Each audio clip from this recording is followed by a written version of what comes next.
Banyak orang punya ambisi yang begitu besar untuk mengejar status, jabatan, dan kekuasaan.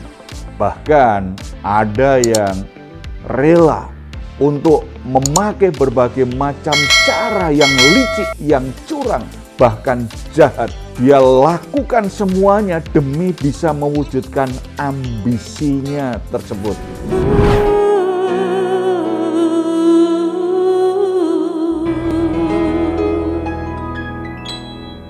Salam God Lover yang dikasih oleh Tuhan Yesus, senang boleh kembali berjumpa dengan saudara dalam program Raising God malam hari ini bersama Diaspora TV.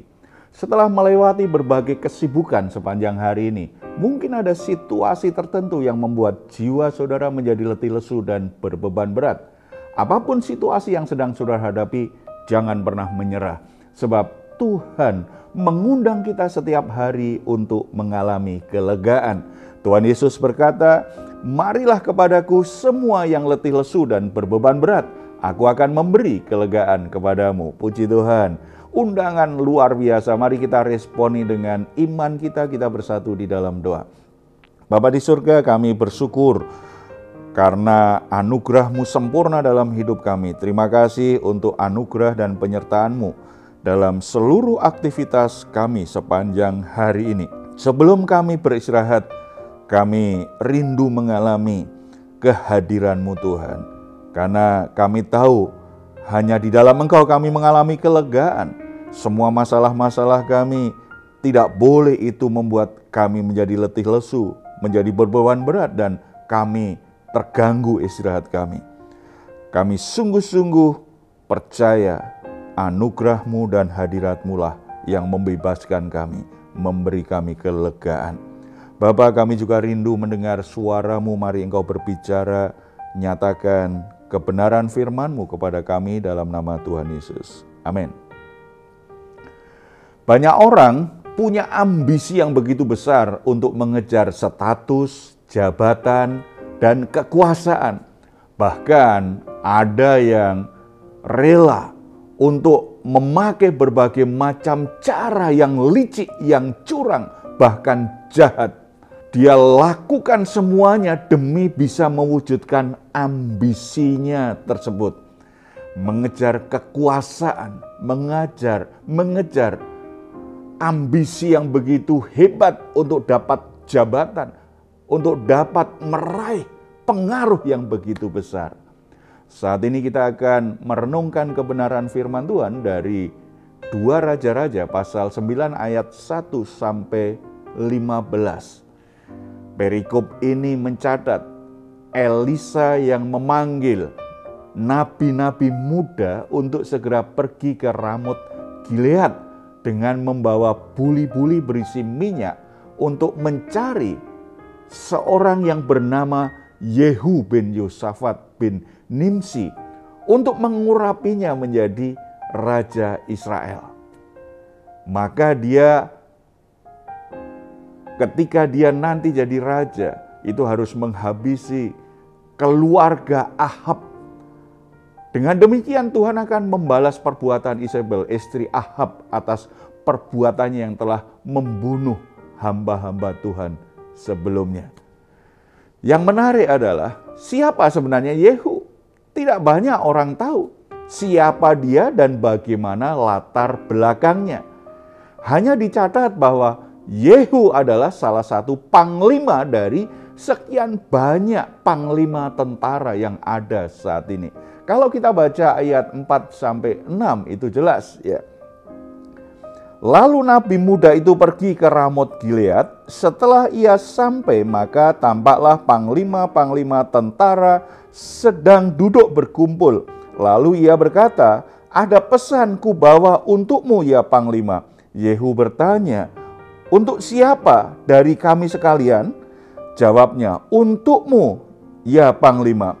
Lalu bangkitlah Yehu dan masuk ke dalam rumah. Nabi muda itu menuang minyak ke atas kepala Yehu serta berkata kepadanya, "Beginilah firman Tuhan, Allah Israel, telah kuurapi engkau menjadi raja atas umat Tuhan, yaitu orang Israel." Saudara-saudara, Yehu bukan orang yang paling menonjol. Enggak, dia seperti panglima yang lain. Lalu mengapa Tuhan memilih dan menjadikan Yehu menjadi raja? Karena Tuhan yang memilih dan menetapkannya untuk menjadi raja Israel mengganti Yoram, ini sebuah anugerah. Ini adalah kedaulatan Tuhan untuk menetapkan siapa yang Dia angkat. Ini adalah misteri dari rancangan Tuhan atas hidup manusia, di mana Tuhan punya rencana-rencana besar yang tidak terduga. Orang yang dipilih Tuhan kadang-kadang tidak terlalu dinilai, tidak terlalu dianggap oleh orang-orang di sekitarnya. Tetapi kalau Tuhan sudah memilih, Tuhan akan mengangkat dia melampaui orang lainnya. Bukan karena dia lebih baik, bukan karena dia lebih hebat. Ini yang namanya kasih karunia, ini namanya anugerah. Jabatan kekuasaan adalah anugerah yang dari Tuhan. Perikop ini mengajar kepada kita bahwa jabatan dan kekuasaan itu sepenuhnya anugerah Tuhan. Tuhan yang memilih dan menetapkan seseorang pada jabatan tertentu. Bukan untuk kepentingan dirinya sendiri, tetapi untuk menggenapi rencana Allah melalui hidupnya, melalui kepemimpinan yang Tuhan sudah percayakan kepadanya. Nah, karena anugerah, harusnya kalau ada orang yang diberi jabatan, diangkat Tuhan memiliki jabatan, tidak boleh dia menjadi sombong, membanggakan dirinya. Dia harusnya bersyukur dan mengabdikan hidupnya lewat jabatan itu untuk memuliakan Tuhan. Dasar ketetapan Tuhan kan bukan dari sisi manusia, karena dia lebih mampu dari yang lain, karena dia lebih kuat dari yang lain, karena dia lebih berpengalaman dari orang lain, karena dia lebih berpendidikan dari orang lain, atau karena dia lebih kaya dari orang lain. Ya, Tuhan bisa pakai orang-orang seperti itu, tetapi dasar pilihan Tuhan sepenuhnya adalah kedaulatan Tuhan yang dengan bebas memberikannya kepada siapa saja yang Dia inginkan. Dalam konteks kehidupan sehari-hari kita, Tuhan juga telah memberikan kepada kita jabatan tertentu yang paling kecil. Misalnya di dalam rumah tangga, dalam keluarga. Tuhan menetapkan seorang pria, seorang suami menjadi kepala keluarga. Bukan karena pria ini lebih superior dari wanita. Bukan karena pria ini lebih hebat dari wanita. Bukan, tetapi karena kedaulatan Tuhan. Tuhan yang menetapkan, Tuhan yang merancang seorang pria, seorang suami menjadi kepala keluarga. Tuhan juga menetapkan pasangan suami istri menjadi orang tua. Tuhan mempercayakan dengan keturunan. Ini pun juga merupakan anugerah. Sehingga dalam pernikahan pasangan suami istri akhirnya punya keturunan. Dalam dunia kerja pun atau dalam pelayanan rohani, Tuhan juga telah menetapkan seseorang pada posisi sebagai pemimpin. Baik pemimpin yang sifatnya kecil maupun pemimpin jemaat, pemimpin perusahaan. Semua posisi itu harus disadari sebagai anugerah Tuhan. Nah, kalau semua itu dipahami sebagai anugerah Tuhan, maka kita akan bersyukur dengan posisi itu, kita akan bekerja sebaik-baiknya. Ketika kita memahami bahwa jabatan dan kekuasaan yang kita miliki itu merupakan anugerah Tuhan, kita menyikapinya dengan bijaksana. Kita tidak akan menyalahgunakan, tetapi dengan menyukurinya, mengerjakan tugas itu dengan penuh tanggung jawab, sepenuh hati, karena kita sadar nanti kita harus mempertanggungjawabkan jabatan itu, kekuasaan itu di hadapan Tuhan. menyadari bahwa jabatan adalah anugerah Tuhan, ini akan menolong kita untuk bisa menguasai diri. Itu menjadi semacam rem yang membuat hati kita tidak jatuh pada kesombongan, pada keangkuhan, menyalahgunakan jabatan, dan menghindarkan hidup kita dari yang namanya haus kekuasaan. Menghalalkan segala cara untuk mengejar dan melanggengkan kekuasaan kita. Saudara-saudara yang dikasihi oleh Tuhan, jabatan apa yang Tuhan anugerahkan kepada kita saat ini? Dalam skop yang terbatas, mungkin saudara adalah kepala keluarga. Sebagai kepala keluarga, apakah saudara sudah melakukan tanggung jawabmu dengan baik? Memberi rasa aman, memberi jaminan untuk kebutuhan keluargamu. Istri dan anak-anakmu merasa aman karena engkau bertanggung jawab atas keluargamu.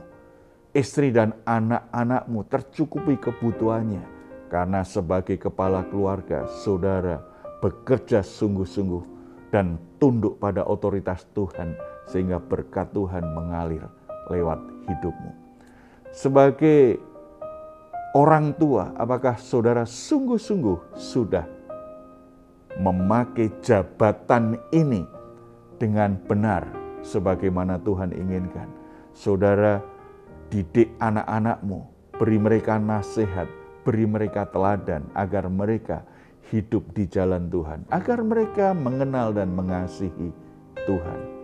Sebagai orang yang melayani Tuhan di gereja, apakah saudara sungguh-sungguh sudah melakukan tugas ini sebagai anugerah?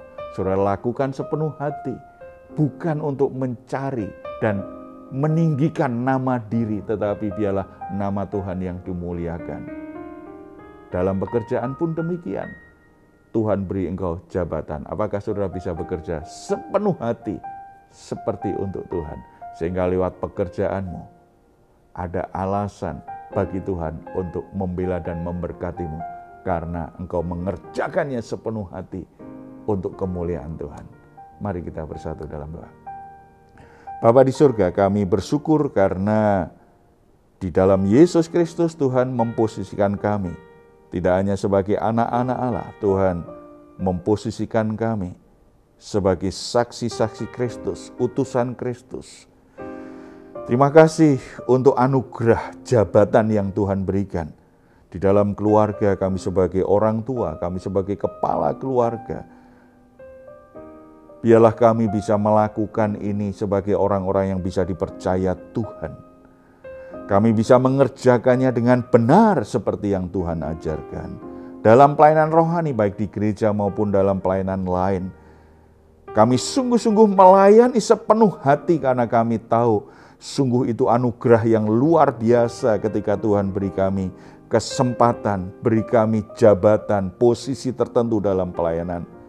Ampuni kami kalau selama ini kami gegabah, sembrono, tidak sungguh-sungguh dalam melayani.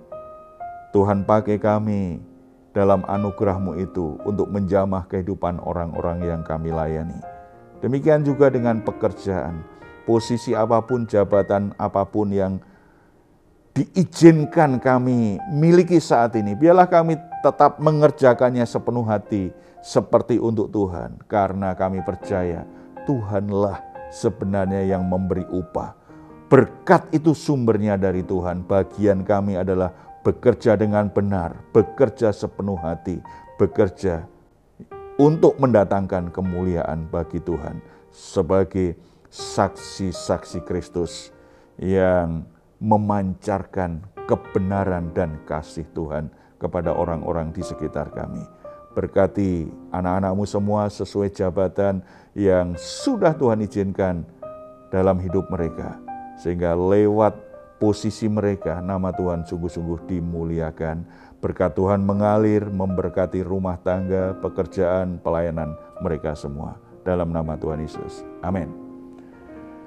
Jika saat ini saudara atau keluarga mengalami pergumulan dan membutuhkan dukungan doa, Di layar saudara ada nomor telepon yang bisa saudara hubungi. Tim doa kami akan mendoakan saudara semua. Silahkan juga jika saudara ingin memberikan komentar, tuliskan komentar saudara di ruang komentar di channel Diaspora TV. Baik saudara, sebelum kita berpisah satu sama lain, mari kita memperkatakan bersama-sama Mazmur 4 ayat 8-9 dengan penuh semangat, penuh iman. Engkau telah memberikan sukacita kepadaku lebih banyak daripada mereka ketika mereka kelimpahan gandum dan anggur. Dengan tentram aku mau membaringkan diri, lalu segera tidur, sebab hanya Engkaulah ya Tuhan yang membiarkan aku diam dengan aman. Puji Tuhan, selamat beristirahat. Doa saya senantiasa untuk saudara, malam hari ini saudara sungguh-sungguh boleh mengalami rest and God. Tuhan Yesus memberkati kita semua. Salam. Hatiku siap.